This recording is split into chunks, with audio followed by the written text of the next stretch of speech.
This is Democracy Now!, democracynow.org, the War and Peace Report. I'm Amy Goodman. In these last few minutes, we turn to Turkey, where a nationwide strike called by several of the country's leading unions is underway now, with calls to end the police crackdown on demonstrations. The Confederation of Public Workers Unions and the Confederation of Progressive Trade Unions are among those filling the streets. Other groups representing doctors, engineers, dentists have also joined the action. Today's strike comes as riot police continue their violent crackdown on protesters, using tear gas, water cannon, and rubber bullets to disperse the crowds. The anti-government protests have swept the country for more than 2 weeks and were renewed this weekend following the forced eviction of protesters at Gezi Park, which was occupied for 18 days by people protesting against plans for its redevelopment. The Prime Minister has defended the crackdown, saying he did his duty as Prime Minister. For more, we go to independent journalists also speaking to us from Istanbul and from Express magazine. Çiğdem Öztürk, can you describe what's happening now? Well, hello. Can you hear me? Yes, we hear you fine. Okay, so hello to everybody. Actually, what's happening at the moment in Istanbul is we're waiting a little bit tensely about the 4 o'clock rally, which is for the general strike declared by the Confederation of Progressive Trade Unions of Turkey and Confederation of Public Workers Unions. So at 4 o'clock, normally the people will march in Taksim Square, but the Istanbul governorship declared that this is not a legal act and they will not let the people walk. So there are just a few minutes and the people are gathering, not just in Istanbul, as this is a general strike.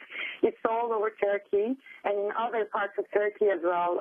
The people, the civil servants and the workers are on strike and they're walking. So we'll see what's going to happen.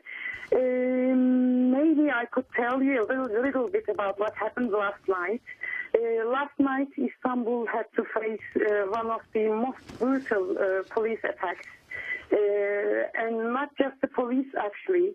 Also the AKP, the ruling party supporters, in some groups were on the streets with sticks and knives trying to attack the demonstrators. And yesterday, again, according to the Bar Association, nearly 400 people were detained. But the problem is there is no real numbers, so they only get news by phones and by interviewing people. So we don't know the exact numbers and we don't know the names of the people who were detained. Well, that's the situation in short. Çiğdem Öztürk, we just have about 30 seconds. Independent journalists also speaking to us from Istanbul and from Express magazine. The significance of where these protests go from here. Well, actually, see what's going to happen. The main problem is the governors, the political parties are not so in the protest.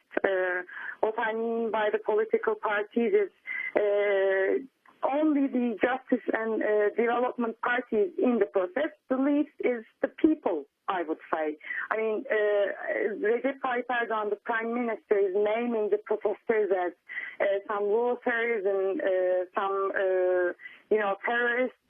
But anyway, these are people. Just a part of it is some organizations. Çiğdem Öztürk, we're going to have to leave it there. We'll continue.